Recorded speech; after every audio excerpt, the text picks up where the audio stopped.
जैसे कि alternate transverse wave में जिस तरह से अल्टरनेट क्रेस्ट एंड ट्रफ होते हैं, in the similar manner beats में वैक्सिंग वेनिंग ये अल्टरनेशन होता है। मतलब एक वैक्सिंग दूसरा वेनिंग, फिर से वैक्सिंग फिर से वेनिंग, फिर से वैक्सिंग फिर से waning. Are you getting my point? Yes sir. हाँ, तो कभी कभी सवाल ये होता है कि वैक्सिंग मतलब क्या? तो वैक्सिंग मतलब maximum intensity of sound in a beat is called as waxing. अब मैक्सिमम इंटेंसिटी मतलब रिजल्टेंट एम्पलीट्यूड भी कैसा होता है?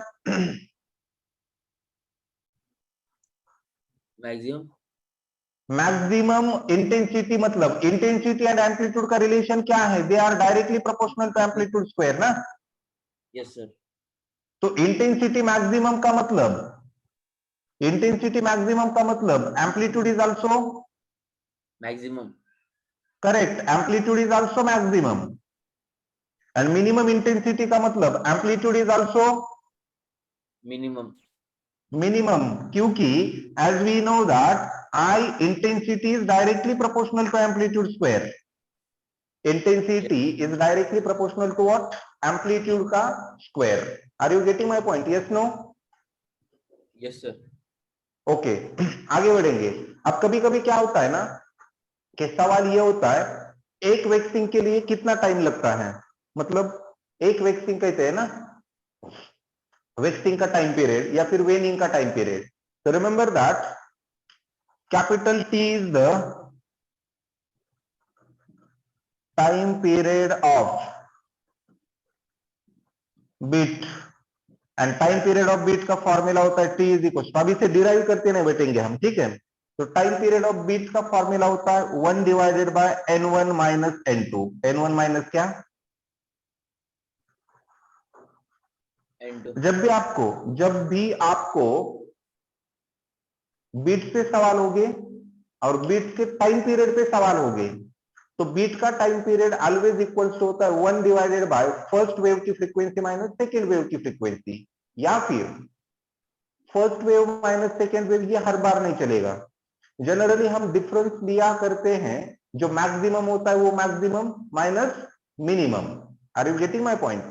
जनरली 10 माइनस 5 ही होता है ना डिफरेंस में, 5 माइनस 10 रियरली होता है। Yes no? Yes sir. बड़े में से छोटा ही जाएगा ना। Yes sir. अब ये अलग बात है कि हमारे कॉन्वीनियंस के लिए हम 5 माइनस 10 कभी कभी करना पड़ता है हमें, लेकिन बाद में फिर से हमें उसका मैग्नीट्यूड ही कंसिडर करना होता है। 5 माइनस 10 इज इक्वल टू -5, लेकिन असलियत में क्या लेना होता है? वहां पे 5 ही लेना होता है। Are you getting my point? तो जनरली जो डिफरेंस होता है मैथमेटिक्स में, वो डिफरेंस जनरली हम मैक्सिमम माइनस मिनिमम करते हैं। Yes no? Greater minus small. Yes तो सर। आपको डिसाइड करके आना चाहिए कि गिवन प्रॉब्लम में n1 ग्रेटर है या n2 ग्रेटर है, ठीक है?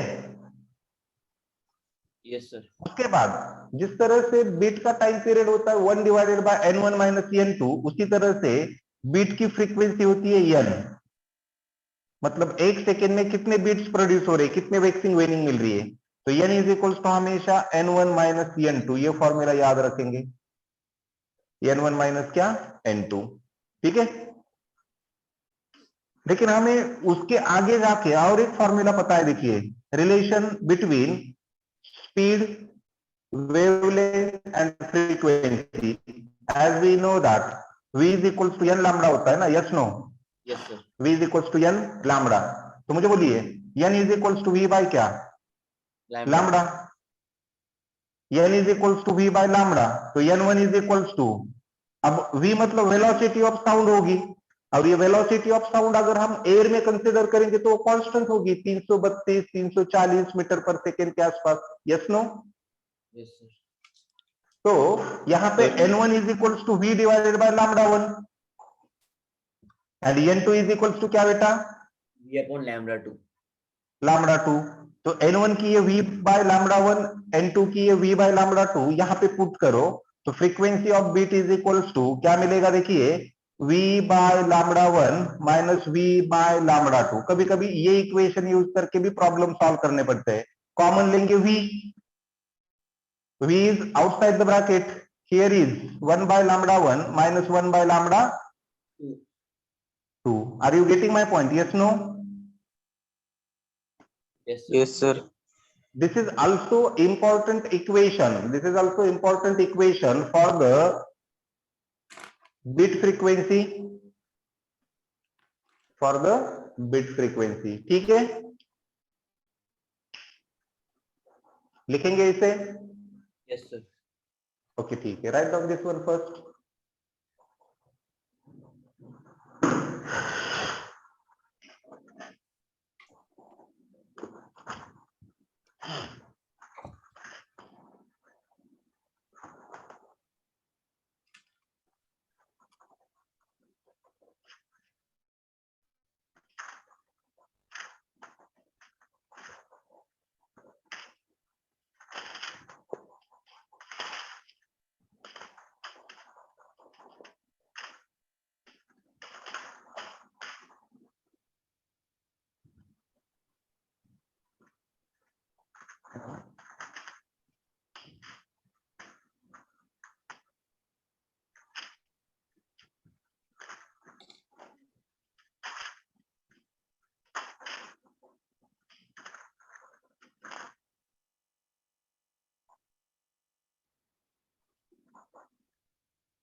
चलो हो गया बेटा।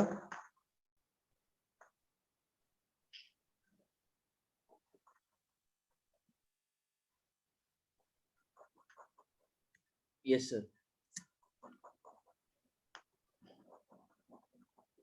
ठीक है, बाकी बच्चों का हो गया? No sir. ठीक है, ठीक है।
ठीक है, पाथ फाइंडर है आपके पास रोशन?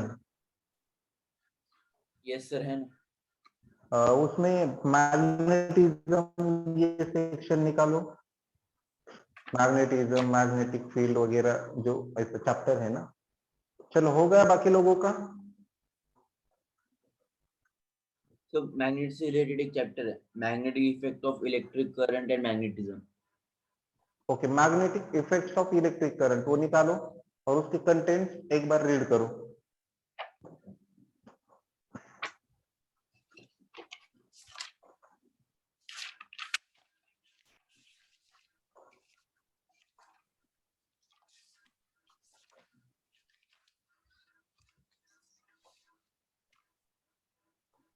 So first है electromagnetics में magnetic field, बोलो।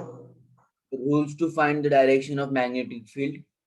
ओके, उसके बाद है Ampere's circuital law. यस, उसके बाद application of Ampere's circuital law. Okay, A force between two parallel current carrying conductor. Okay, The force on a moving charge in magnetic field. Okay, Motion of charged particle in magnetic field. Okay, It was a magnet. और It was a magnetic dipole, magnetic moment. उसके okay, magnetic field. Okay, It was a torque and bar magnet in the magnetic field. Okay, उसके work done in rotating a dipole in a magnetic field. Okay, Earth's magnetism. Yes, उसके magnetic elements. Classification of magnetic substances. Okay, Magnetic flux. Electromagnetic induction. EMI, Faraday's laws of electromagnetic induction. Induced current and induced charge. Lenz law. Lenz law, हाँ, Induced electromagnetic induction in a conducting rod in different situations. There are types of electromagnetic induction. Okay, Magnetic resonance image. अच्छा, फिर transformer, उसके बाद sir alternating current okay, और alternating voltage. Okay, ये से इतना। Okay, okay, ठीक है, चलेगा। ये साउंड वेव खत्म होने के बाद हम मैग्नेटिज्म सेक्शन स्टार्ट करेंगे। आई थिंक आज कल परसों स्टार्ट करेंगे, ठीक है। एक लास्ट लेक्चर कल होगा साउंड वेव पे, ठीक है। सर तो इस पे हाँ बोलो, इसकी न्यूमेरिकल से वर्कशीट मिल सकती है? भेज दूंगा मैं। आज पॉसिबली मैं ट्राई करूंगा, कल तो डेफिनेटली दे दूंगा, ठीक है। Yes sir. तो देखिए उसके बाद हमें डिस्कस करना है इंटेंसिटी ऑफ वेव के बारे में। इंटेंसिटी ऑफ वेव, वेव की इंटेंसिटी मतलब क्या। अब जनरली इंटेंसिटी ऑफ वेव आई, तो जनरली इंटेंसिटी ऑफ वेव में वेव क्या करता है, तो वेव एनर्जी कैरी करता है। क्या करता है बेटा? Energy carry. एनर्जी कैरी करता है from one place to another place. अब सपोज कोई वेव किसी पर्टिकुलर एरिया में से पास हो रही है टी इतने टाइम में, तो इंटेंसिटी का जो रिलेशन है ना, वो इंटेंसिटी का रिलेशन लगाया जाता है एनर्जी, जिस एरिया में से वो एनर्जी पास हो रही है वो एरिया, एंड जिस टाइम में पास हो रहा है वो टाइम। मतलब इंटेंसिटी ऑफ वेव मतलब क्या, या फिर कोई किसी भी चीज की इंटेंसिटी मतलब क्या होता है, तो उस चीज की energy per unit area, per unit क्या, area. Per unit area per unit time. E मतलब क्या है, तो ई मतलब एनर्जी, ए मतलब क्या, तो याद रखिए it is area not amplitude, and T मतलब टाइम। टी मतलब क्या बेटा? टाइम। टाइम। तो ये हो गया आपके इंटेंसिटी का एकदम बेसिक इक्वेशन। उसके बाद अगर मैंने कहा आई इज इक्वल्स टू, इसका मुझे यूनिट लिखना है, तो इंटेंसिटी का यूनिट क्या होगा, देखिए ई मतलब एनर्जी, एनर्जी मतलब joule joule per per meter square meter square second. Second. लेकिन जूल पर सेकेंड को पावर भी लिख सकते हैं, यस नो। Yes sir. तो और एक यूनिट याद रखिए, जूल पर सेकेंड को रिप्लेस करेंगे वैट, पर मीटर वैट पर मीटर स्क्वायर। उसके बाद थर्ड थिंग इज दैट इसका डायमेंशन क्या होगा, तो डायमेंशन होगा, देखिए एनर्जी का डायमेंशन होता है L2 M1 T M1 T minus two, area का डायमेंशन L2, टाइम का T1 डायमेंशन T1। तो M1 L2 T L2 get cancel, ये T1 ऊपर जाएगा तो T माइनस थ्री होगा, तो I इज इक्वल टू मिलेगा M1 T minus three, yes no. Yes sir. Okay. अब देखिए उसके बाद एक अल्टरनेट इक्वेशन भी है इंटेंसिटी ऑफ वेव के लिए। अब अल्टरनेट इक्वेशन क्या है उसकी हम चर्चा करेंगे। देखिए जैसे कि अगर मैंने कहा if capital E is the total energy, capital E is the what, total energy of, जो वेव पास हो रही है उसकी टोटल एनर्जी है कितनी, suppose capital E। And total energy के लिए हमने एक ऑसिलेशन में इक्वेशन देखा था, E is equals to 1/2 K into A square, yes no। Yes sir. अब यहाँ पे K मतलब होता है spring constant, force constant, and A का मतलब एम्पलीट्यूड। अब यहाँ पे कैपिटल A मतलब एम्पलीट्यूड, यहाँ पे कैपिटल A मतलब एरिया, तो एरिया के लिए कैपिटल A रखेंगे, लेकिन यहाँ पे एम्पलीट्यूड के लिए लेंगे हम कौन सा A, स्मॉल a, चलेगा। Yes sir. उसके बाद but as we know that, K की वैल्यू कितनी होती है बोलो, M omega square. M omega square. तो total energy E is equals to कितना होगा, देखिए 1/2 M omega square into amplitude का स्क्वायर। फिर से इस इक्वेशन को हम थोड़ा सिंप्लीफाई करके लिखेंगे 1/2 M as it is, omega square मतलब 2 पाई एन लिख सकते हैं, यस नो। Yes sir.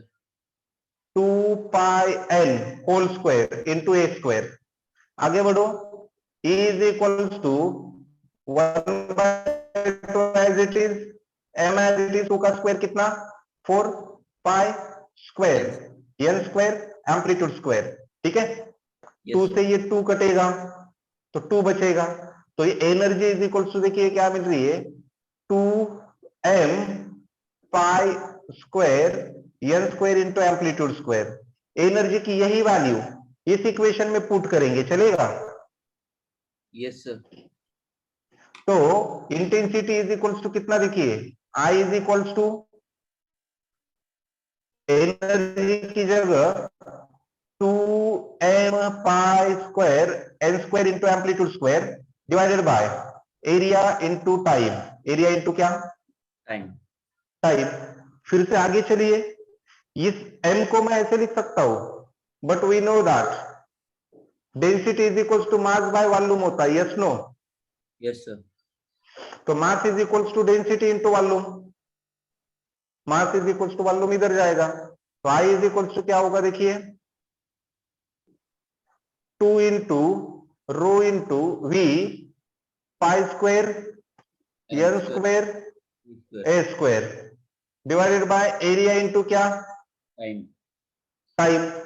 फिर से अब यहां पे हम ऐसा कहेंगे, v मतलब ये है सपोज स्पीड, सॉरी वॉल्यूम है, वॉल्यूम।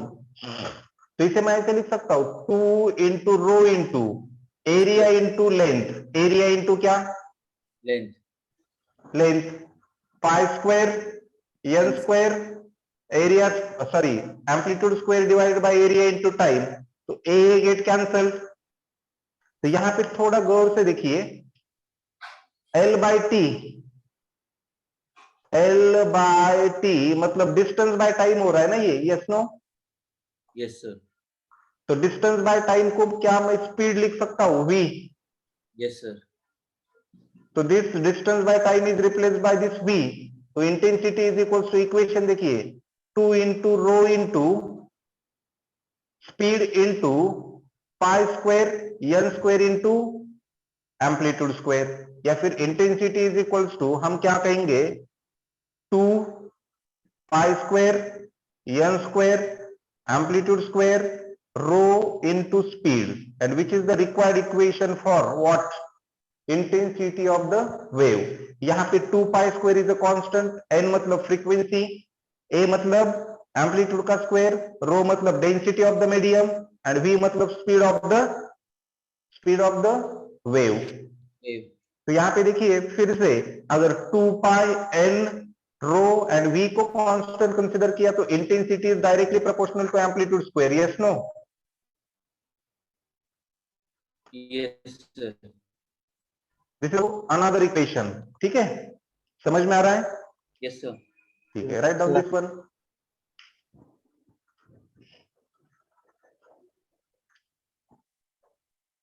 Write down.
चलो हो गया बेटा,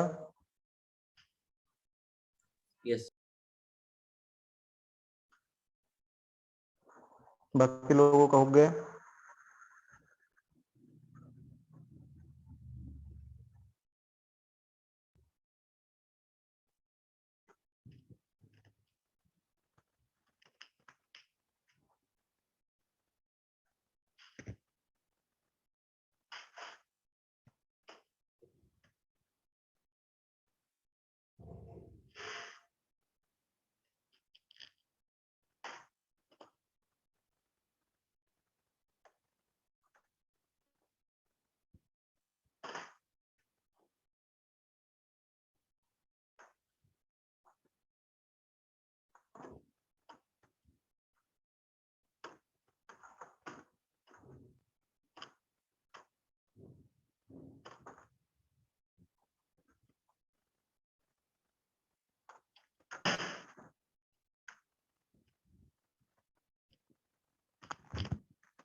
हो गया।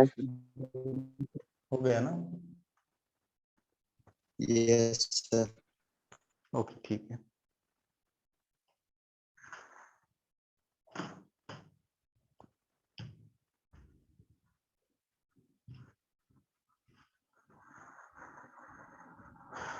तो ये याद रखो,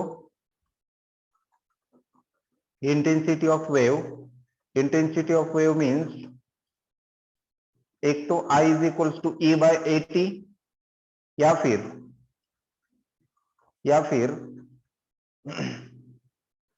I is equals to 2 pi square n square amplitude का स्क्वायर रो इनटू स्पीड। और हर नोटेशन का मीनिंग याद रखो, 2 pi square is a constant, उसके बाद n is a frequency, v is the speed of wave, rho is the density of the medium, a is the amplitude of the wave, like that. ठीक है? Yes, ठीक sir. है, okay.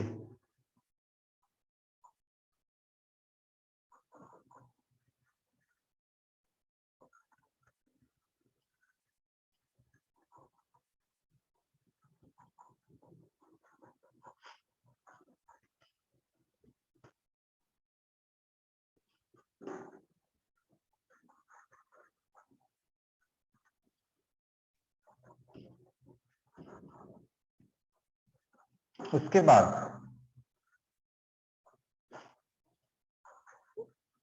Heading दोगे, relation between